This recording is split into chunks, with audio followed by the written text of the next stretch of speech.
Nico Harrison n'est plus employé par les Dallas Mavericks et il se pourrait bien qu'il en soit bientôt de même pour Anthony Davis. J'ai publié une vidéo sur les Mavs la veille du licenciement réel de Nico Harrison. La seule chose dont je n'ai pas parlé dans cette vidéo, cependant, ce sont des échanges concrets et réels concernant Anthony Davis. Je pense qu'il est réaliste de s'y attendre, maintenant qu'ils sont passés à autre chose que l'architecte de l'échange entre Luka Doncic et Anthony Davis. Qu'ils essaient maintenant de continuer à se démarquer de ce désastre en échangeant Anthony Davis. Et donc construire autour de Cooper Flagg. Et quand j'ai réfléchi à cela, je me suis demandé, d'accord, quelles sont les équipes qui me viendraient à l'esprit? Ma première pensée, honnêtement, a été les San Antonio Spurs parce qu'ils sont toujours en haut de ma liste quand il s'agit de mouvements pour gagner tout de suite. Nous avons discuté d'eux avec le remarketing. Ils ont aussi recruté De'Aaron Fox l'an dernier. Et Anthony Davis, quoi que vous pensiez de lui, améliorerait le statut de prétendant au titre des San Antonio Spurs cette saison, selon ce qu'il donnerait en échange. À mon avis, chaque fois que Victor Wembanyama fait une saison en bonne santé, comme c'est le cas ici, il faut en profiter, car cela permet de rivaliser en haut de la conférence Ouest. Et il y a deux façons pour les Spurs d'aborder ce mouvement. La première serait d'échanger Keldon Johnson, Harrison Barnes, certains de ses plus gros salaires. D'autres joueurs comme Kelly Olynyk et des choix de draft ou compensations pertinentes pour Dallas devraient être inclus. San Antonio peut garder ses joueurs clés et juste se séparer de plusieurs salaires moyens. Le souci pour San Antonio, c'est qu'il démarre bien l'année, ce qui concerne la moitié de ta rotation. Pour un gars qui n'a joué que 14 des 50 derniers matchs, auxquels il était éligible en NBA, parce qu'il a été tellement blessé. Si tu échanges pour Anthony Davis et qu'il se blesse, tu perds la moitié de ta rotation. Mais c'est l'un des problèmes avec les échanges impliquant Anthony Davis en général. C'est d'essayer d'égaler son salaire d'une manière ou d'une autre. Même si ce n'est pas très réaliste pour San Antonio, ce serait la première option.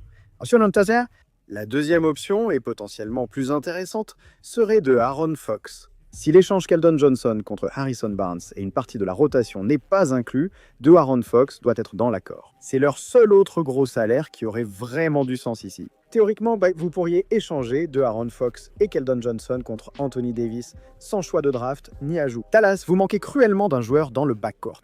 Il est plus jeune qu'Anthony Davis et peut jouer avec Cooper Flagg, autour de qui vous construisez. C'est la fin de l'échange. Vous pouvez rester compétitif à court terme si vous le souhaitez, car vous avez des joueurs dans le front-court s'ils sont en forme. Et vous savez, Derek Lively, Daniel Gafford, ils peuvent simplement prendre la place qu'Anthony Davis n'occupe plus. Vous, De'Aaron Fox, dans le backcourt. C'est un compromis entre ne pas abandonner la saison et obtenir un beau atout pour Anthony Davis. Je pense que c'est un atout intéressant à recevoir. Aider, vu sa valeur actuelle, les blessures, son contrat et son âge, le problème est San Antonio l'accepte-t-il? Sont-ils d'accord? D'abord, vaut-il la peine de tout miser sur Anthony Davis, souvent blessé? Pense-t-il avoir assez d'aide au poste d'arrière? Après avoir échangé de Aaron Fox pour tenir la promesse de potentiellement rivaliser avec les meilleures équipes de la conférence Ouest, comme dit, c'est tout l'intérêt d'échanger pour Anthony Davis. Dylan Harper et Steph Castle, très bons. Sont-ils capables de rivaliser avec les meilleures équipes de l'Ouest? Même avec Wemby et AD, formant une raquette très amusante. À regarder quand ils sont en bonne santé?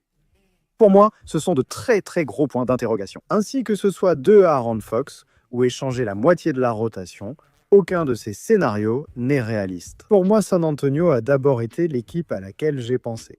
Cependant, il y a une autre construction d'échange qui implique San Antonio. Ils n'ont pas Anthony Davis, ils ont Rudy Gobert et les Timberwolves prennent Anthony Davis. Ou les Mavs obtiennent Keldon Johnson, Kelly Olynyk, Mike Conley. En gros, ce ne sont que des contrats, plus Rob Dillingham et 2 choix de premier tour. Je pense que l'endroit où commencer ici serait le Minnesota. C'est un grand bouleversement pour leur effectif.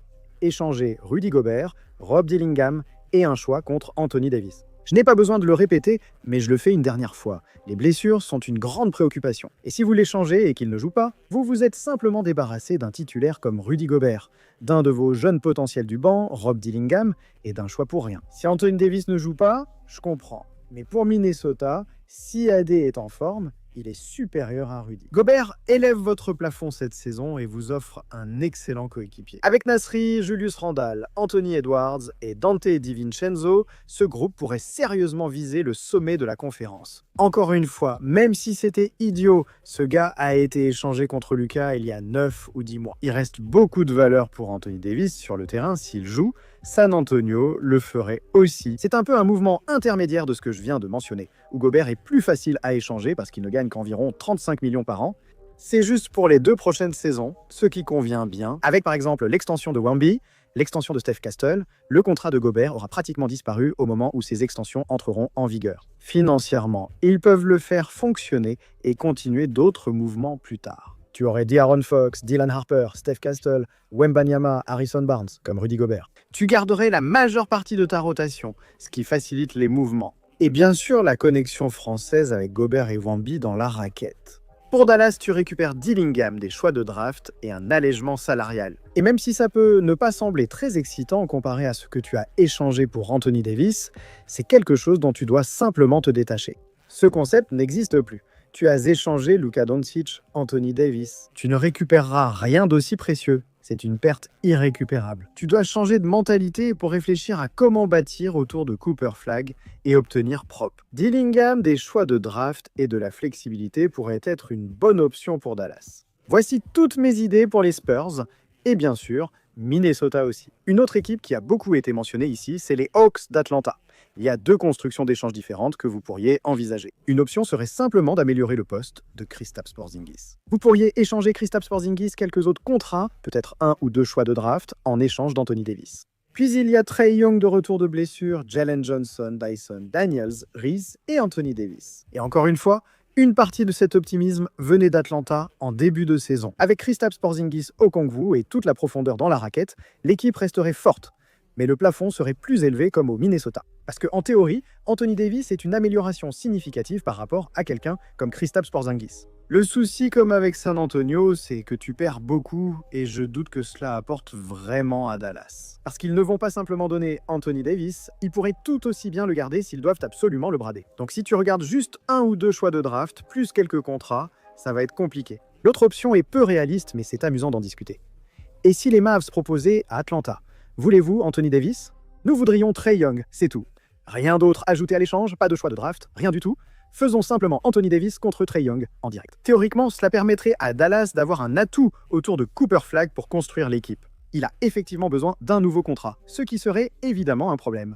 Ça a déjà été un problème à Atlanta, mais c'est quelque chose que tu peux gérer. Évidemment, il est beaucoup plus jeune. Il t'aide sur la ligne arrière, tu as 7 équipes autour de lui. Il pourrait bien protéger Trae Young en défense.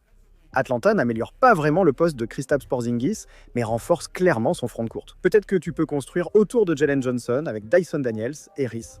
Évidemment, perdre Trae fait beaucoup de mal à ton attaque. Mais peut-être que ce serait assez intéressant s'ils se disent simplement « Eh, on n'est pas vraiment très intéressé à garder Trae Young. Il partira de toute façon à l'intersaison. » Tentons Anthony Davis, c'est peu probable, mais amusante à évoquer. Une autre équipe dont on parlera beaucoup, les Detroit Pistons. On a parlé d'eux avec l'histoire de Lauri Markkanen, et ils sont au moins un peu intéressants ici pour Anthony Davis. Je ne vois pas comment ça marcherait dans le front court, parlons d'abord de l'échange. Donc ce serait une sorte de combinaison, j'ai juste mis tous les atouts à l'écran. Je ne sais pas si c'est forcément ce que Détroit serait prêt à échanger, mais c'est juste une idée de ce avec quoi on pourrait travailler, non? Tobias Harris représente le gros contrat expirant utilisé dans tous ces échanges pour Détroit, que ce soit pour Lauri Markkanen ou d'autres. ISAIAH Stewart a déjà AD et Jalen Duren. Besoin d'Isaiah Stewart aussi? Probablement pas. Jaden Ivey reste un atout, malgré ses blessures, sans oublier le choix de draft. Une combinaison de tout ça pourrait potentiellement te permettre d'obtenir quelqu'un comme Anthony Davis. Pour une équipe de Détroit en forme, qui se considère prétendante dans une conférence Est faible, avoir Anthony Davis augmenterait évidemment leur potentiel cette saison, tandis que Dallas récupère certains atouts. Isaiah Stewart est un joueur de raquette. Malgré un effectif déjà fourni à l'intérieur, Jaden Ivey pourrait les intéresser. Tobias Harris offrirait un allègement salarial. Tu pourrais l'échanger ailleurs pour obtenir un choix de draft, mais le problème, souvent évoqué avec les Pistons, est double. Aucune de ces équipes n'a besoin d'autres intérieurs. Les Pistons ont Jalen Duren et Isaiah Stewart, et les Mavs ont Derek Lively, Anthony Davis et Daniel Gafford. Et donc quand il s'agit d'équilibrer les contrats et de faire fonctionner la raquette pour chaque équipe, la plupart de ces gars-là ne tirent pas vraiment. Isaiah Stewart peut tirer un peu. AD shoot à 18 pieds, mais reste moyen à 3 points. Faire fonctionner toutes ces pièces ensemble est très étrange pour moi. Si je suis Détroit, je ne trade pas Jalen Duren. Il semble incroyable. On va sûrement échanger Isaiah Stewart, car on n'a pas besoin de faire jouer les trois en même temps, même si c'est possible. Le contrat de Stewart est très adapté à ces discussions. Si je suis Dallas, je ne veux pas d'Isaiah Stewart. J'ai Daniel Gafford et Derek Lively, sauf si je transfère Gafford. L'ajustement dans le front de court devient compliqué, sans parler de la valeur. Je ne suis pas sûr que Détroit soit prêt à lâcher beaucoup parce que leur équipe est déjà vraiment bonne. Et ça ne laisse pas beaucoup de choses à Dallas pour essayer de construire autour. Cooper flagged avec Sud-Ouest Détroit. Même si améliorer cette équipe paraît logique, elle semble déjà bien commencer l'année avec Anthony Davis au pivot. En pratique, c'est en fait beaucoup plus difficile à mettre en place. Une autre équipe qui revient souvent à chaque fois. Un échange de superstars est possible ici, si Anthony Davis est encore considéré comme tel. Il s'agit du Miami Heat. Le problème avec Miami, c'est le même problème qui revient avec toutes ces différentes équipes. Et c'est de réussir à égaler le salaire de plus de 50 millions de dollars d'Anthony Davis sans sacrifier la moitié de ta rotation. Anthony Davis ne vaut pas la plupart des joueurs de la ligue qui touchent un salaire similaire au sien. Donc il faut regrouper plusieurs gars ensemble. Dans le cas de Miami, ils n'ont que le gros contrat de Terry Rozier dont je ne suis même pas sûr qu'il soit éligible à être échangé en ce moment. Je ne suis pas sûr de comment ça fonctionne, mais disons juste que c'est comme ça que ça marche. Jovic, est-ce que tu serais prêt à échanger Khalil Ware, même si tu l'étais ? Tu n'égales toujours pas les salaires et il y a beaucoup de gars ici que tu ne voudrais évidemment pas échanger. Andrew Wiggins est étrangement essentiel au Miami Heat. Il refuse de l'échanger contre Anthony Davis. Si j'étais Miami, je ferais tout pour garder Khalil Ware. La combinaison dans la raquette de Bam et AD, c'est cool en théorie, mais il faut vraiment comprendre, tu sais, comment l'espacement va fonctionner là-bas. Même si Bam s'est amélioré là-dessus, je ne vois tout simplement pas comment ça fonctionne pour Miami, parce que c'est une phrase folle.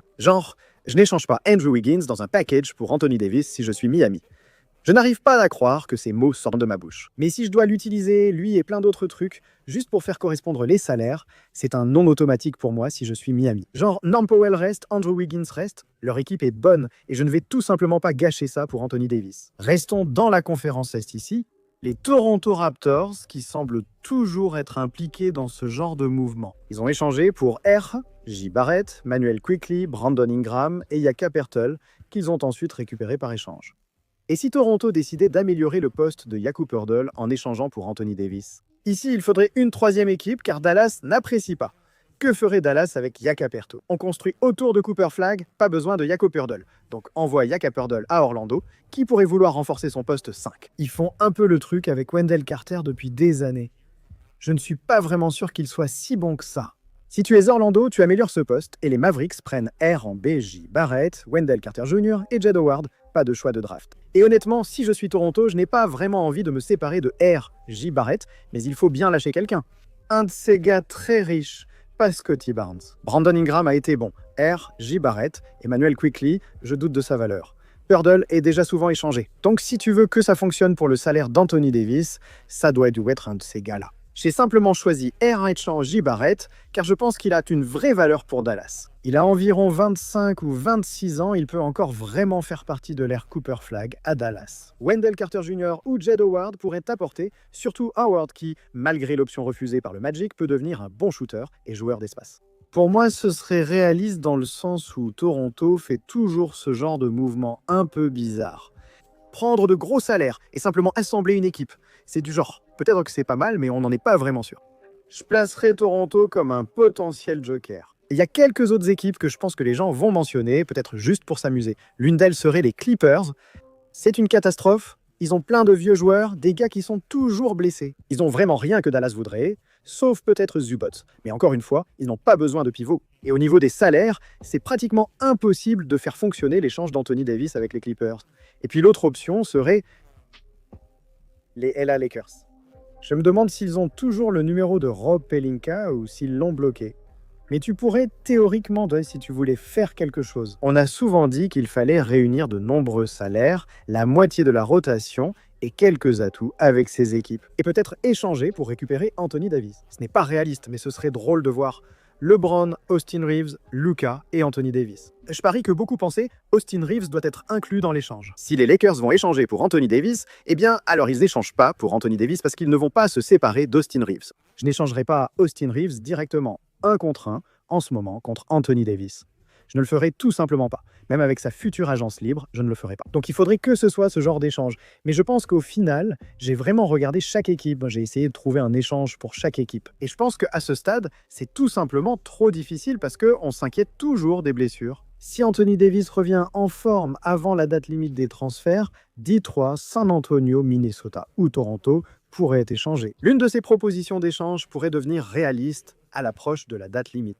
Mais la chose la plus importante, et je l'ai mentionné plus tôt, la plus grande, à part le salaire et les blessures, ce qui se passe sur le terrain, le plus gros problème ici, la chose la plus difficile que les Mavs vont devoir surmonter. Dans un échange Anthony Davis est la différence entre ce qu'ils vont obtenir et ce qu'ils ont donné. Il était maintenant plus simple de surmonter cette différence, car quelqu'un d'autre va peut-être prendre les commandes.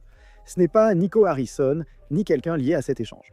Mais c'est quand même, selon moi, le plus grand obstacle à un échange d'Anthony Davis.